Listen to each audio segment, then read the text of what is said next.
Okay, so here's a video, part one of a two-part series on the heirs of Rome. So when you look at the Roman Empire and how it's really united itself in the Mediterranean, they called, with Augustine's Pax Romana, the Roman peace, and Mare Nostrum, our sea, talking about the Mediterranean being their influence, their center, and the spread of the Latin language, for example, being an example of that, and the Roman culture, and the commerce. All these things was a unified way of looking at the Mediterranean. Well, by the 5th century, things start to collapse. That starts to change. Roman Empire doesn't go away, but it starts to reform itself. And that is what I call the heirs of Rome, what comes out of the ashes of Rome. And it starts to realign itself in three different ways. You have Western Europe, you have the Byzantine Empire, and then later on by the 8th century, 9th century, you get really to form the Islamic world, Dar Islam, the Islamic world, and its sphere of influence that it takes over. And it uses memory of Rome, the political system. It uses a memory of the Persian Empire. It's in a strategic place on that Silk Road that we've been talking about, and it creates a whole new shift that has a lasting memory to this day, doesn't it? All three of those. So we're going to look at, in this three-part series, first looking at the split between Byzantium and Western Europe. One arises out of that. And then in part two, you start to see what shifts in the early stages of the Islamic world that comes out of the Arabian Peninsula. So enjoy this first part. If you have questions on anything, let me know. If you want further reading, as this is just a taster, this is just an appetizer of this very big, complex subject, but I hope you get something out of it that will also help you with the exam that's going to be happening very shortly by Thursday. So we're almost done with this class, and this is, I want to, just some information to help you along the way. Ladies and gentlemen, I want to welcome you to our last age of our class. In this 6th week, we've covered quite a bit, and you are now in the post-classical age. So what started with that Neolithic and Paleolithic societies of the Stone Age, and we may were to look at what the caveman looks like, but look at that in context of what's really happening with Paleolithic, the Old Stone Age, Neolithic, the New Stone Age, of people running around trying to catch their fast food, and trying to go where the harvests, where the food is, and that's through those nomadic cultures around the world, settling down, creating sort of starting to do complex societies, starting to choose domestication of animals and plants. And that gets you into the Neolithic age. And then when people really start to settle down in river valleys and creating complex societies, we looked at Mesopotamia, we looked at ancient China, we looked at ancient India, we looked at, a broad view of all the river valleys, and same in the Americas, and in Africa. This is all happening. And then that gives into the classical age, where around 500 BCE, you start to see ancient Greece to really form, and Zoroastrianism, and getting into Persian Empire, and ancient China really doing a lot in the Chinese classical age, and in India. And we didn't have a chance to look at it, but in Africa as well, and in the Americas are a classical age emerging in their own right. And then that gets into ancient Rome. And then after the fall of Rome, you start to get what is known as the post-classical age. It's getting into before medieval culture in Europe. But this post-classical age really is best defined in different ways. So first, it's a readjustment. So this classical age after the fall of Rome isn't a collapse of Rome completely and creating something new. It really is a readjustment of culture. So, and this happens around the world. So not just the Mediterranean, but you see this in China, you see this in Africa, you see this in the Americas, and you see it all over. Around the same time, you see this sort of trend starting to emerge on their own right with readjustment. So there's turbulence, instability. In some areas, it's environmental instability and environmental turbulence. It's war. It's decline of major powers, creating a vacuum of power. So what all this happens around the world around the same time in this third wave of civilizations. And this is the post-classical. It's also an age of restoration. So you get a sort of restoration of political and social order. You get networks of long-distance trade merging or re-emerging, the Silk Road, for example. In medieval Europe and Western Europe, it starts to happen slower. So there starts to be a restoration that's slower than the rest of what we're going to look at with Byzantium. And, you know, if we were able to look at what's happening in the East with India and Asia, parts of Eurasia, that's all moving a lot quicker than what's happening in Western Europe. But still, there's a restoration happening there. There's much more exchange happening as people interact further, creating those world systems of exchange. So biological and technological exchanges are for better and for worse, as we'll see. And then cultural and religious traditions with real spread of world religions. You see Christianity really bursting on the stage here. You see other religions. You see Buddhism really playing a major role in these post-classical age in the East, and Hinduism. And you see the rise of Islam that we'll see with the next video. But these are all part of the restoration process of a post-classical age. So to kind of, this is an overview, and this is just kind of putting everything into perspective what you've seen. We looked at the rise of Macedonian Empire, right? Creating the Greek Empire, the Hellenistic Empire with Alexander the Great, who spread his empire vastly. But then another empire emerged, and last week you were able to look at, or even the week before, you were able to look at the rise of Rome and the Roman Empire. And this is kind of looking at the Roman Empire. And I live right here in Exeter, which was part of the Roman Empire. And in fact, this last couple of weeks, they're redoing some buildings downtown here, and they were able to find that part of the legion, the Roman legion, there's remnants of the Roman legion, of Augustine's legion, and also remnants of a 4th century legion. And so there's coins with even Nero from 66 BC, or AD rather, where right around the same time as Pompeii is exploding in the Mediterranean. There's Roman soldiers based right where I'm living right here. So this is the outskirts of that empire. The Roman Empire's core of this whole thing, the center of it all being right at Rome. That's both the head of culture, right? So the language and style and all the way to be Roman is based right there, right in Rome. But that spreads and creates this whole empire, which you could say the peripheral areas. And that's a big concept between core and periphery that we're going to look at through these next 2 lectures to put things into perspective. So Roman Empire together is one big entity, the core being Rome, and then the further away you get, you still might be part of the Roman Empire, but the influence of the core might be less, right? So if you're pretty close to Rome, you know, even in Greece and all these areas, and especially around Italy, you're going to get a high concentration of Roman culture. Further away you get, even into Britain and Germanic tribes and all this area, they're going to have an influence, but not as strong, right? The closer you are to the core, the more influence you're going to have. The further away, you have other mixtures of cultures emerging. So you can kind of see that with all these areas. That's a big important thing when we talk about the important concepts of world systems of exchange theory. This is a historian, a theorist named Emanuel Wallerstein comes up with this. And the idea of a core think of Rome and the very center of Rome, and then the periphery, all the areas outside, start to create a world system in itself.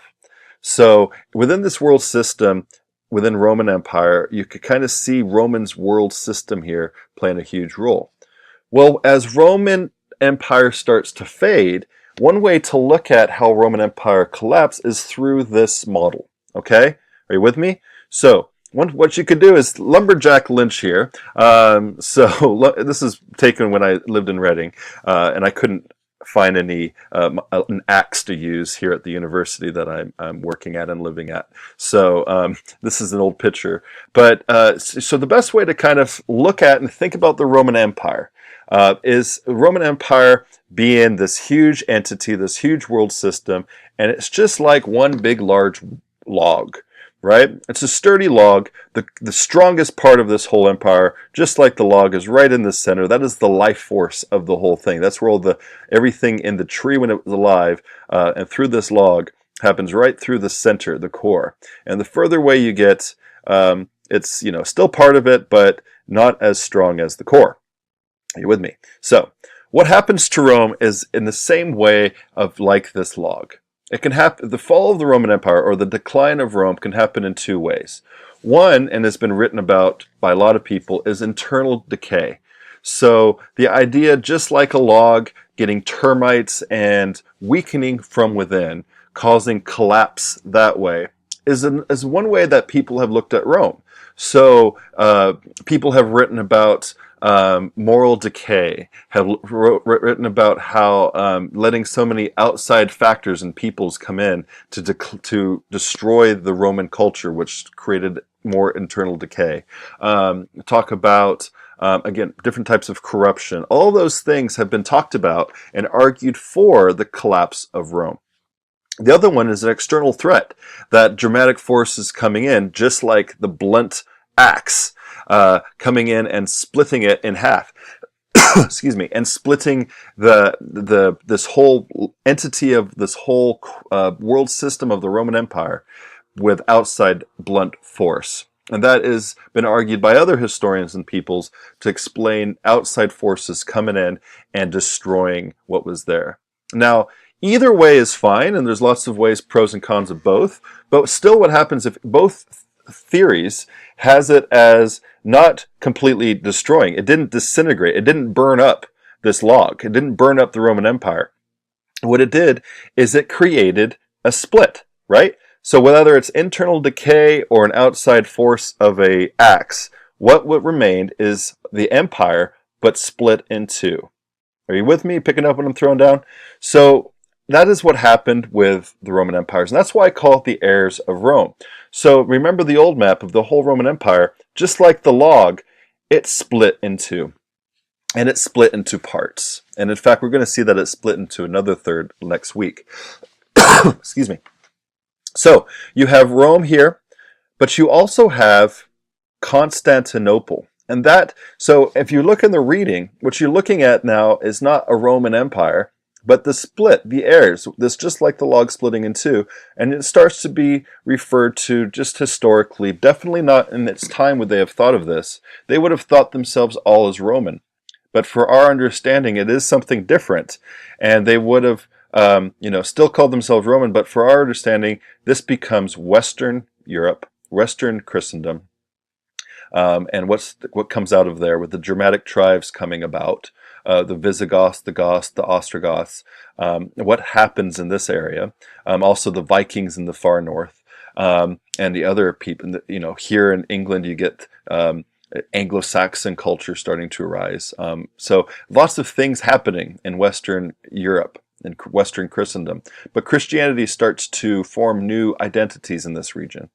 Now, really what happens is Rome, the center of Rome and the Roman Empire, changes and comes over to Constantinople. And you read about Constantine, and you read about the different theories of why he became a Christian. And so we'll look at that briefly. But really, it becomes a new log, if you will, another world system in itself of Constantinople, shifting its core to here, and it lasts up until 1453 when it's destroyed by the Ottoman Turks, and in 1453, and then changes its name to a whole new city as we know it today.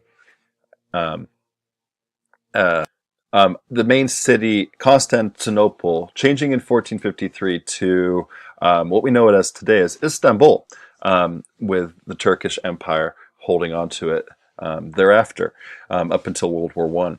So Rome, Constantinople, these two shifts, these two heirs of Rome. Now, really briefly, Constantine, reigning from 306 to 337. You read about him. It's just some major points to highlight. You might want to write about him a little bit in the exam at the end of this term. And he's really known for, an importance to know him is how he reunited, not united for the first time, but reunited a Roman Empire under his own rule in 324. Now, that's an important thing to look at because there's lots of different ways the Roman Empire survived before him, but he reunited it, re-emerged it, gave new life into the Roman Empire.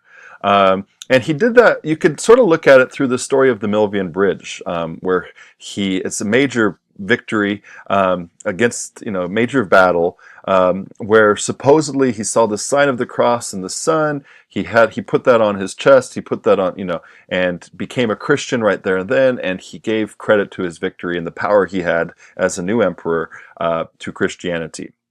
Now, there's lots of debate, as anything, of if that's true or not. And there's evidence to show that, Christianity was an important factor before him, so he had to use Christianity as a powerful force for his rule.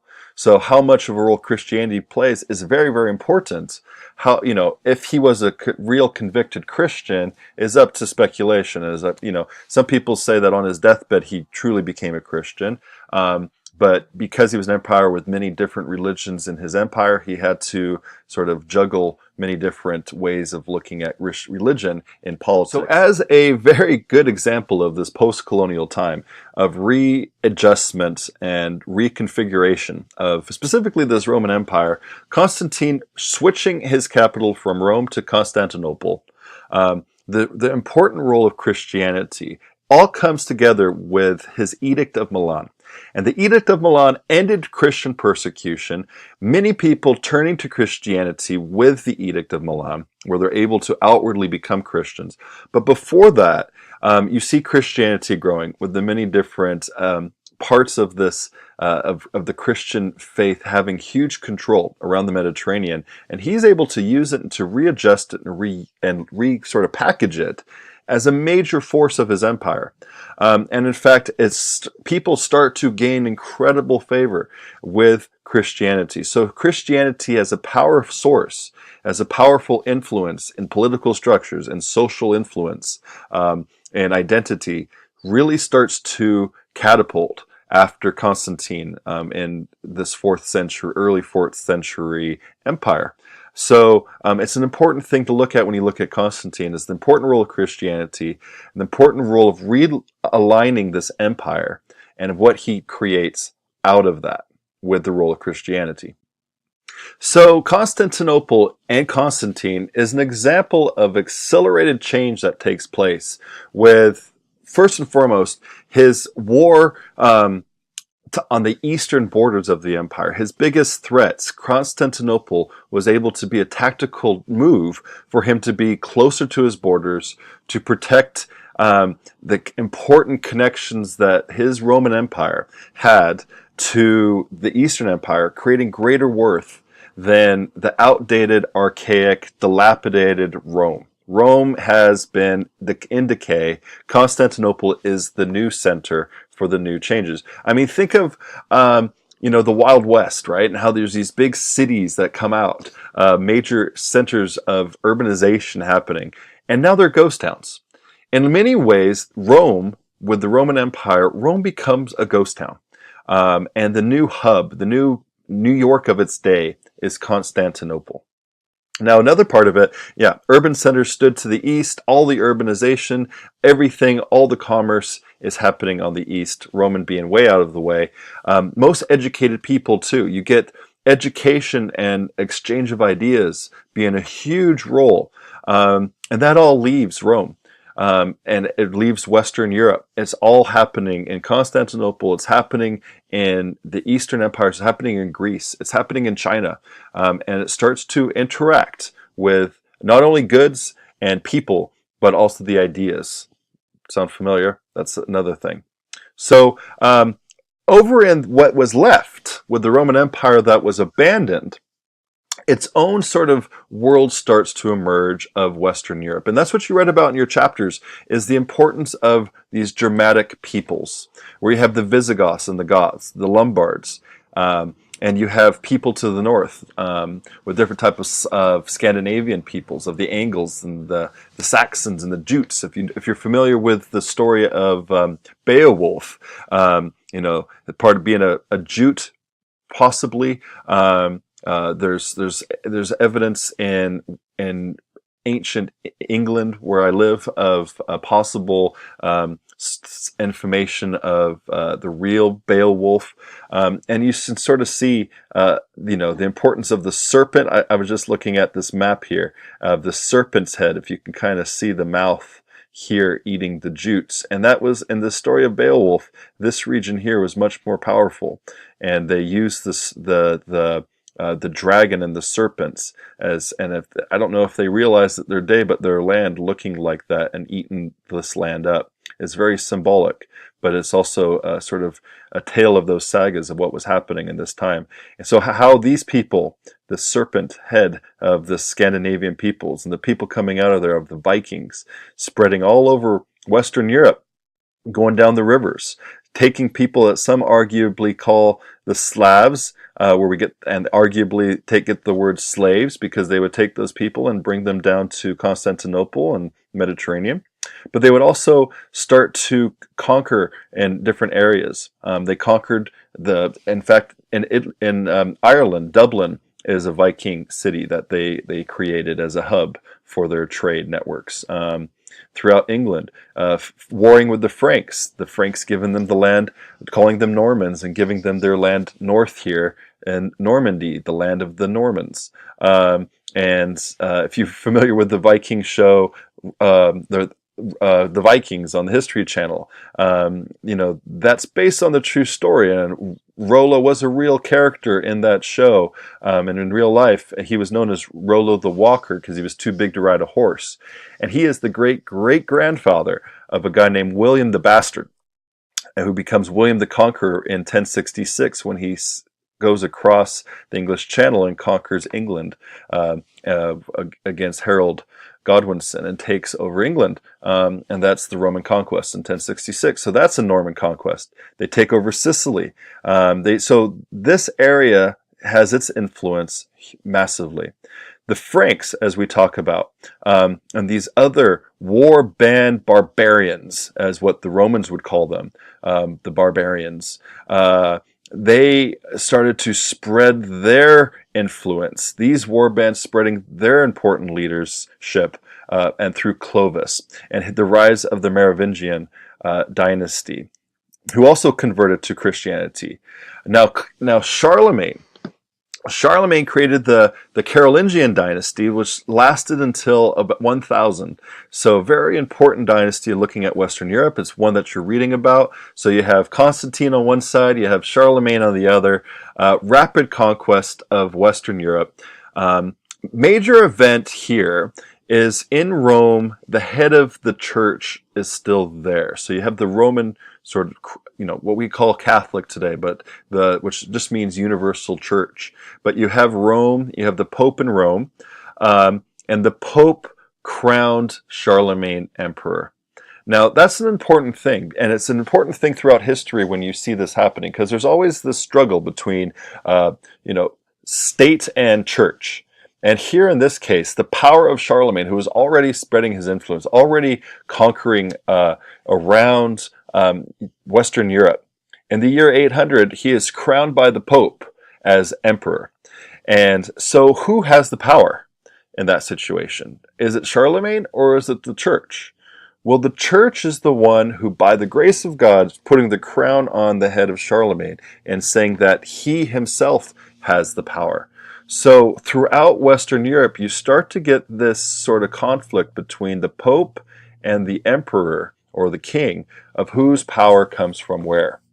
In this case, Charlemagne being crowned emperor by the Pope, even though he's powerful in influence, the Pope is showing that he has the power over the king. Does that make sense? So This also is a slap in the face, because who is the emperor of this time? Well, it's seen as one big entity, as one big empire, and the head of the emperor being in Byzantine, being in Constantinople. So by this year, by 800, and the Pope crowning Charlemagne, Charles the Great, as king in Western Europe, then at the same time there is a king at Constantinople. So you get this rivalry, you get this change. And the king, the emperor in Constantinople, and his church, which is now, Greek Orthodox that we call today, but his church starts to have one form. Charlemagne and the Church of Rome has another. So you get the split between what is now Catholicism and Greek Orthodox. Okay? So that's all happening right when Charlemagne is given that crown. Oop.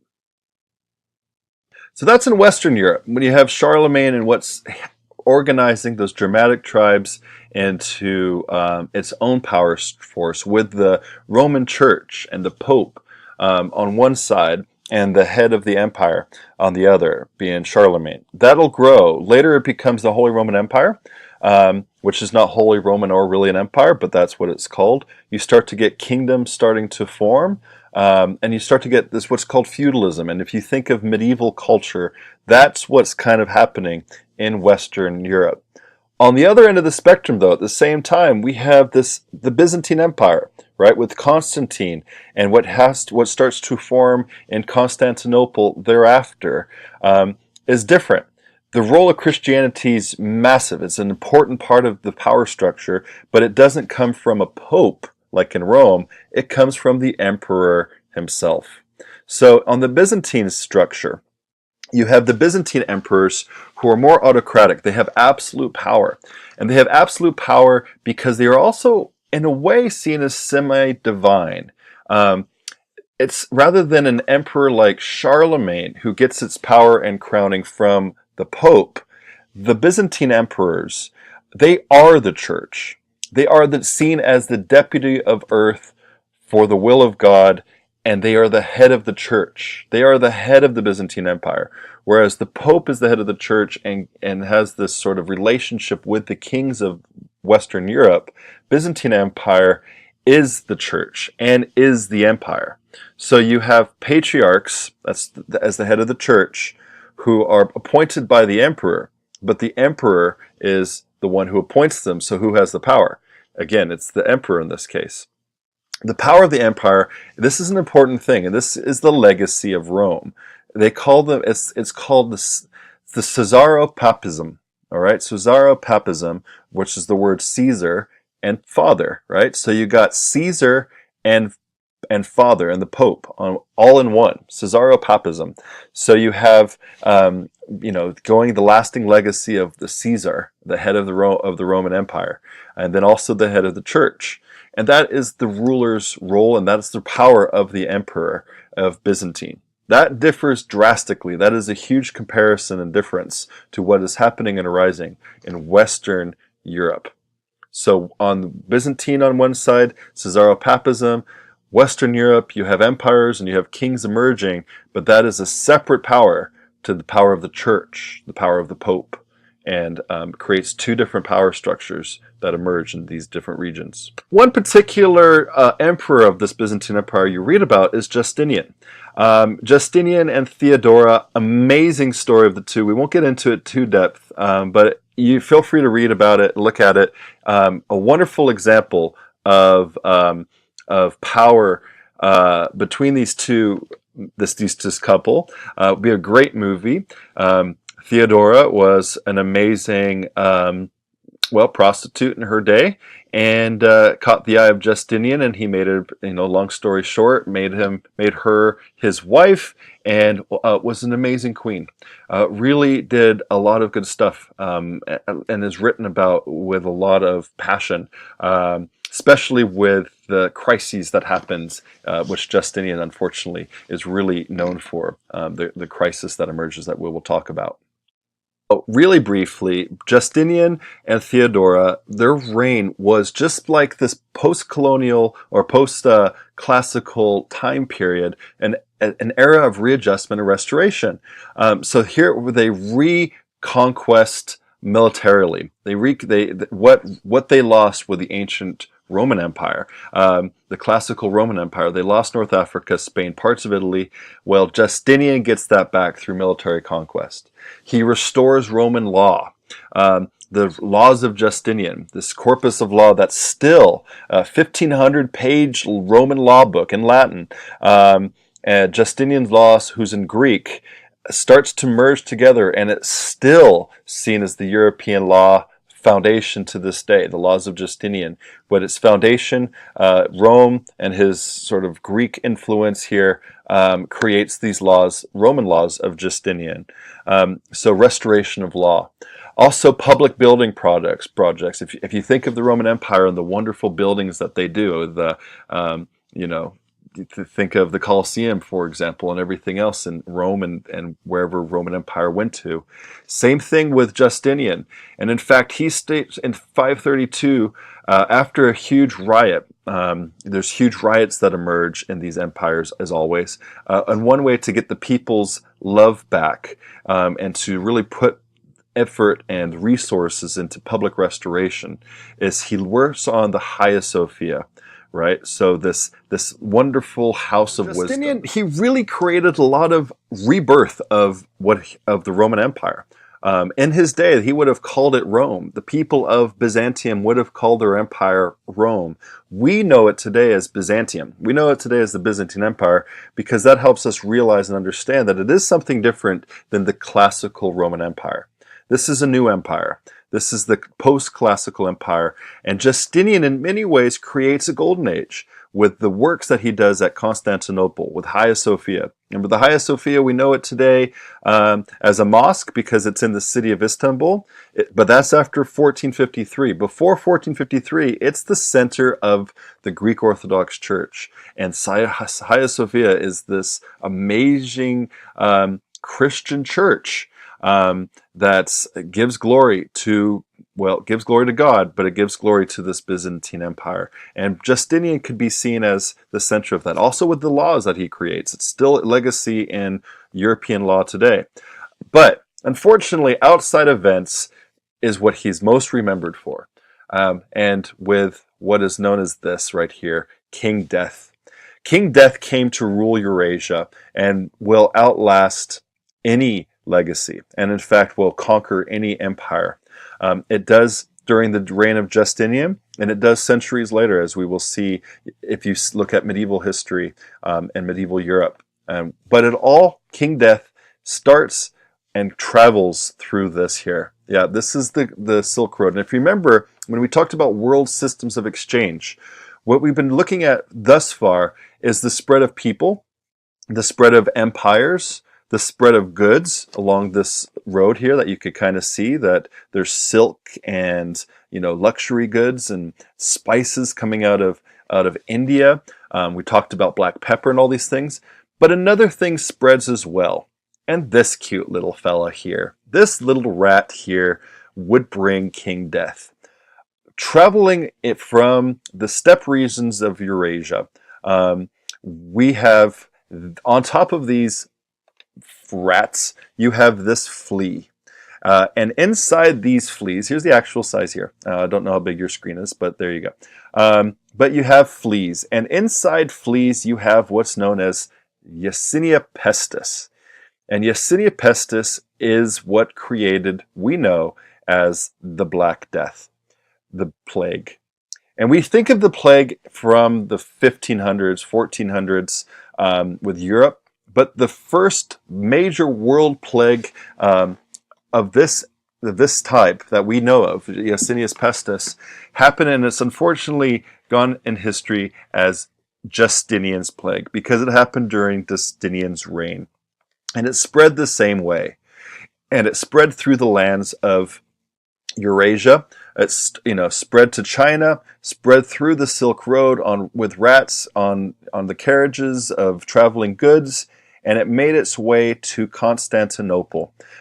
So the rats carrying Yersinia pestis then transferred to the people, and it transferred to the people across Eurasia. You get outbursts of this plague in China and in India, throughout the regions, and also in Constantinople during Justinian's reign. So it is known, and the absolute horrific massive killings that this disease created, that Justinianus pestis created, is known as the plague of Justinian, the Justinian plague. So there's three types, and this is the same in medieval Europe, that this Justinianus pestis would hit you. There's the bubonic. If you've ever said that you have a boo-boo, that comes from this word of bubonic. It's a flea-borne attack of the lymph nodes. So if you think of when you're sick and your lymph nodes are infected, well, that's what's happening here, but they get big and they burst with disease, with infection. And for those that have gotten Justinianus pestis during this plague of Justinian, 50 to 60% who had it through the bubonic stage got a boo-boo. They died, 50 to 60% of them. It can also spread through septicemically. Septicemic is the other way of the plague spreading, and this is the true Black Death. If you've seen Monty Python, or if you've heard of the Black Death, this in the age of Justinian happened, and it would turn gangrenous. And so it stank, it pussed, and 100% of the untreated people who had this version of the Black Death died. And this is the true Black Death. So this plague, because of the swelling, and it would turn black, and you get those infections of the bubonics, those boo-boos would turn black, the septicemia, and that was the other one. The one that spread the most, though, the one that caused the most death, and was the worst, because once it got into your lungs, there was no way to get it out, and that's the pneumonic plague. So it's the same Justinianus pestis, but once it got airborne, and once it got into the lungs, it spread quicker, spread easier, spread farther, and it also killed 100%. So these three different versions of the plague is what hit during the age of Justinian in this Byzantine Empire. It didn't hit Western Europe. Why didn't it hit Western Europe as much? Well, if you think about it, remember, everything, all the resources went to Constantinople. And so Constantinople is part of trade, and it's interacting the most with East. Western Europe is becoming more isolated in this time period until about the year 1000.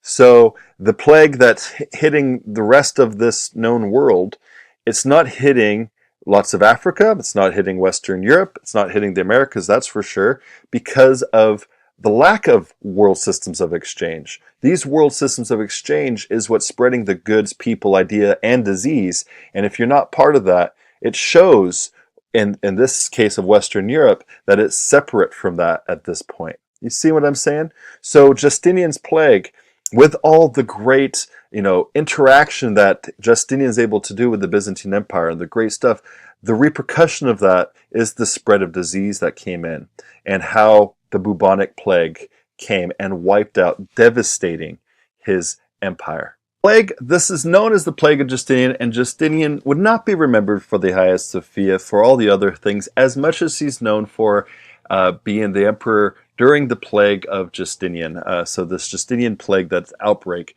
initially in 541 and 542, really creating devastation in 1 year. The grain transportation from Egypt, the breadbasket of this empire, brought disease, carrying the rats.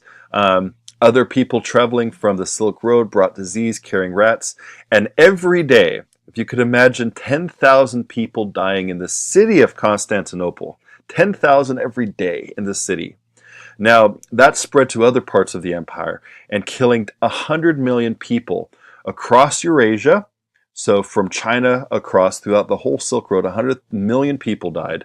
And out of 26 million people that lived in Byzantium, 19 million survived. More than a quarter of the population dying from this disease. It was catastrophic. And if you can remember, they didn't know why. They thought it was many different reasons. Same with later when we look at medieval Europe. They figure that God's mad at them, that there's something wrong with the empire, that God doesn't have faith in the emperor anymore. Same in China, same sort of things happening there. Remember with the mandate of heaven. When the plague hits China, it's seen that the mandate of heaven fell out of grace with the emperor there. So these catastrophes that happen, Spread, now we know. They didn't know that it was spread by a rat with Justinius pestis. They didn't have any of that. That is a modern day understanding of the plague. They had to make sense of it in their own ways, with their own worldviews. And that is something that is very interesting if you think about how they were thinking about how people, 100,000, 10,000 people dying in your city every day. And why is this occurring? The last outbreak of the plague of Justinian in 747 stopped this completely, but it would come back in the 13th hundreds. It would come back in the 14th century with a vengeance. And there on out, there's still moments of the plague. So I want to finish with this image here, because this is an image that you today might associate with a different religion, a different culture.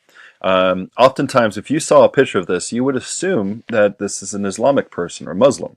But you have to understand that the urban life of Byzantium and the Christianity that emerged in Byzantium had similar views of women. In fact, this outfit here was part of the Byzantium lifestyle. Women being in full headdress, in this burqa, what we might call a burqa today, was part of this world of Byzantium, was part of a Christian culture. Now, this same culture and its interaction, what's going to happen when I talk about next week's The Heirs of Rome, part 2 with Islam, what happens in the Arabian Peninsula and this interaction with the Byzantine Empire, those views start to trickle into early Islam. And so the burqa from Byzantium starts to play a major role in the early Islamic world, and we still see that today. But you must understand that that outfit and that way of life first came out of a Christian culture. And I think that's an interesting thing to think about and to end with as we look at Byzantium, and we look at Justinian's plague, we look at Constantinople with Constantine, Western Europe still kind of doing its own thing with Charlemagne, Germanic tribes and the Vikings, not really going to unify themselves till after the year 1000, but Byzantium and the other heirs of Rome. And next week we will finish off with what's happening with the world of Islam.